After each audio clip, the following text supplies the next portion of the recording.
Well, I've made it to Ironwood Forest National Monument, and again, this is another beautiful part of Arizona. I'm pretty excited to be here. I've had it on my map for a while to check out, and some people online have said that their cactus here are massive, and yeah, they're right. The saguaros are huge, and they all have a lot of arms, which is pretty cool. So I'm gonna go drive around some dirt roads and see what I can find. I don't really know what to expect here other than just beautiful scenery and hopefully a really magical sunset. I'm also gonna look for some photo compositions and also try to find some camp. I might bring my friend here when we go camping tomorrow. I'm not sure yet. The cactus forest that I was in yesterday, which you would have seen in the previous video, was pretty great. It's super thick and dense cactus area, but it looks like this area is a little bit more spread out and the camping might be a little bit more pleasant with more level ground. Plus, at the other place, there was just a whole lot of gunshots in the middle of the night, so I'm sure people go out there and just shoot, use it as a public shooting range, but it's Arizona. It's probably what you can expect. But I'm going to go ahead and hit the road. So I'll take you along on the adventures and let's get going.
Well, I stumbled upon an old cemetery, and it's the last remnants of any sort of signs of life in this area. It used to be an active mining area, apparently, from what I've read online. And I'm shocked at how many grave sites there are. I mean, just over here, you've got 6. Right behind me, you've got these 2. But then you also have a whole bunch more scattered right down this road. I always find it fascinating to find old cemeteries in the middle of the desert because I drove for about an hour and a half on some dirt roads to get here, and I just can't, camping out here for like a week or two is great. I can't even imagine living in it, and especially living in it in the late 1800s. Wow. Hats off to them. It's a beautiful resting place, though. I'll give it that.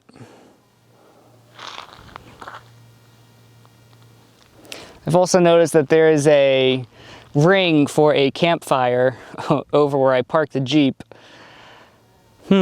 Spooky. Very spooky campsite.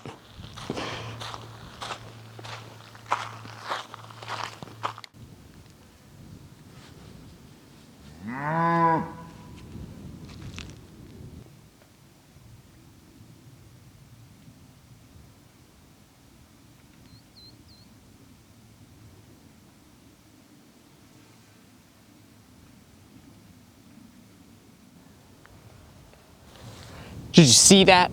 It's a massive cow with huge horns. I was taking a nap.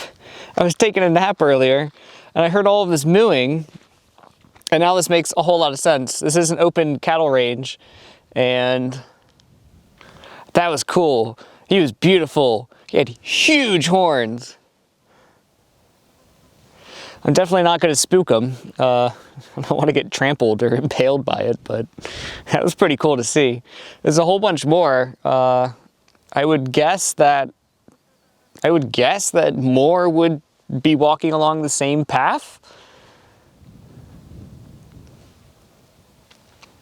That was cool.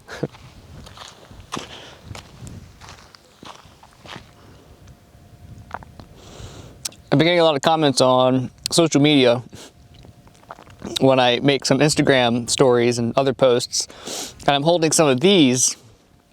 Everyone's like, oh my gosh, you're eating baby food. Sure. It's just yogurt and applesauce that's pre-packaged. It's easy to take with you on the go. And the best part is about the yogurt doesn't spoil unless it's like over like 87 or 90 degrees or whatever it says. So this is perfect when I'm out in the desert, because there have been times where my fridge has stopped working, or I didn't set it cold enough and my yogurt has spoiled. And that's no fun when that happens. I'll say that. Ask me how I know.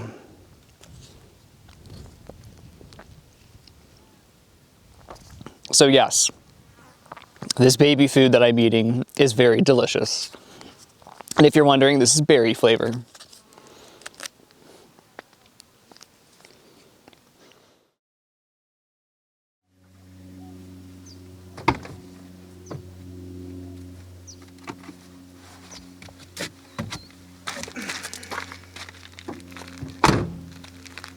It's time to do some photography.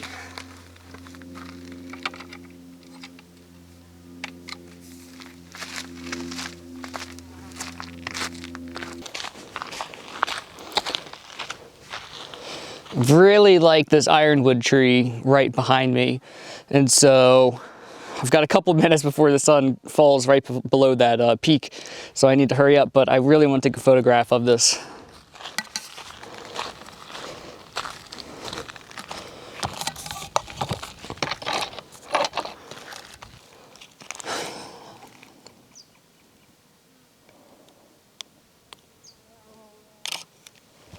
So my first composition of this is just going to be straight on. This is how I saw it earlier, and I liked it, and so I'm just going to take a picture of it.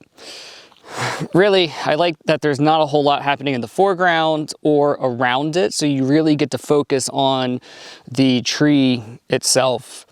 There's not a whole lot of other elements around, so it's just a straight on shot of the tree. So I'm going to walk around and try to find some other compositions. There's some really... Oh, I like that over there. The cactus is glowing. That's nice. Oh man, that would be really good with like a 50 millimeter. I'm using a 16 to 35. I'm not going to be able to really capture that. but save that for another day. All right, let's see. What happens if I go around this way?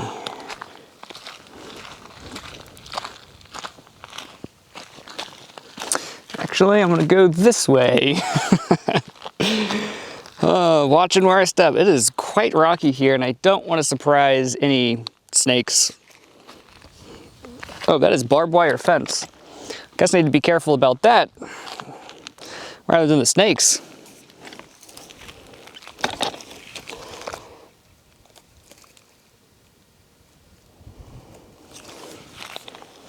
I really hope there's going to be a sunset, because I would really like to get a really nice sky.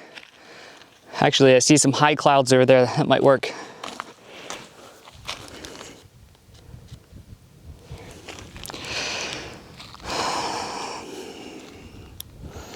Don't know about this shot. We're going to take it anyways. I'm basically shooting between like 28, 35 millimeter.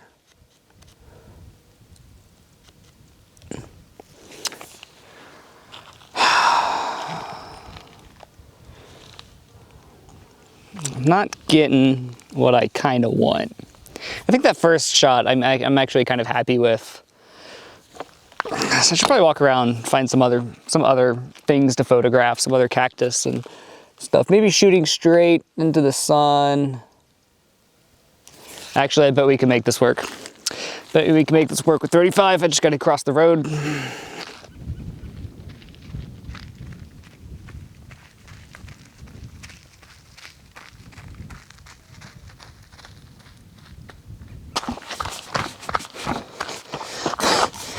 I don't see any compositions. Oh my gosh.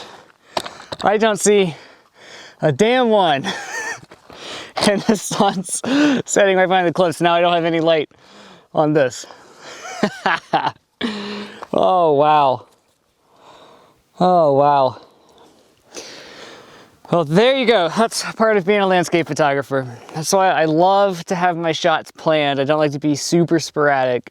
I like to know what my compositions are ahead of time, so I just show up, do the camera settings, shoot, get the photo, good to go. I will say, these, I don't know if they're gnats or like smaller flies. God, but they're tearing up my ankles. They're just such a bother.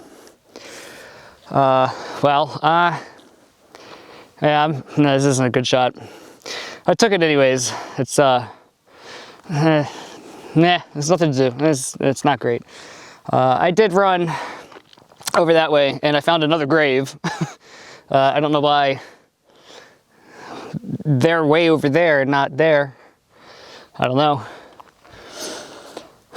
But, okay, these flies are not fun.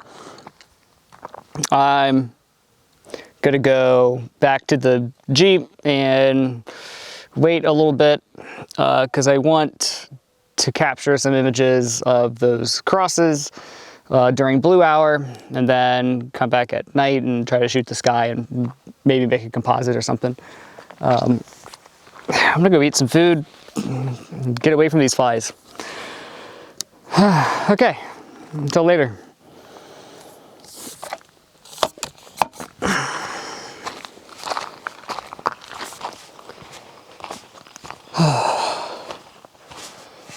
Well, I couldn't help myself but run around the graves and take some more photos. I also had to change into pants because those bugs were going crazy.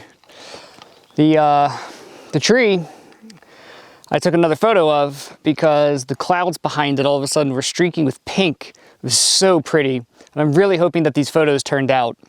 If they did turn out, I would love to show you. And please let me know in the comments what you think of them. Again, I'm trying to go for more of a documentary style approach rather than your landscape photo, because I couldn't really find a great landscape photo in this specific spot that I'm at. I'll have better luck next time. And also, like I said, I like to plan these shots a little bit more. So yeah, I'll just have to drive around and explore this part way more, because this place is pretty cool. Definitely recommend coming out here and bringing your camera. The coyotes were yipping in the distance. I always enjoy hearing them because the desert comes to life at night. The temperature's cool, it's perfect. Well, I'm gonna head back into the Jeep, hang out for a little bit longer until it gets pretty dark out, and then I'll go back to the graves and take some more photos, hopefully with the stars in the background.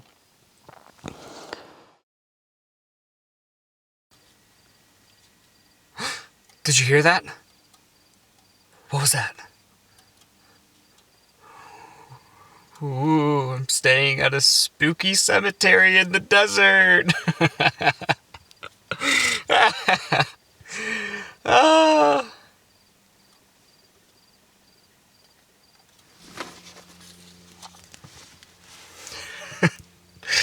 Absolutely ridiculous. There's a part of me that kind of wants to walk around and like hand hold the camera and kind of just make like a Blair Witch Project inspired, I don't know, short or something. I feel like I need to first watch that movie again because it's been a while and get some inspiration. So who knows, maybe that'll be on the vlog at some point. But hanging out up in the camper, working on some videos, watching some videos, editing some photos, and I heard a car coming down the road, and it was another Jeeper doing some night crawling, or just exploring the desert at night, and they had a whole bunch of lights on, and they came here, saw me, and then checked out the cemetery, then turned around. So I hope they're having a good night. I would like some more lights, some off-road lights, so I can do some desert wheeling. I think that would be a lot of fun. I also don't want to do it alone, so if anybody wants to come out and do some desert wheeling, yeah, let's go do that. DM me. That would be so much fun. But I'm just going to keep hanging out in the camper. I'm just waiting for the sky to get more dark so I can see more stars and go capture some photos. Alright, good morning. I didn't shoot the stars last night because I fell asleep watching a show. So there's that. But I'm going to drink a mate and hit the road because I've got about an hour and 10 minutes before I get back to the highway. And I'm going to go find a Planet Fitness or a truck stop, whatever's closer, take a shower, and then go pick up my friend. And then I'm going to bring him back out here to camp because it was a whole lot of fun. Yesterday was great. This place is magical. I hope you've enjoyed the adventure of my day here in Ironwood Forest National Monument in Arizona. I'll see you in the next video then.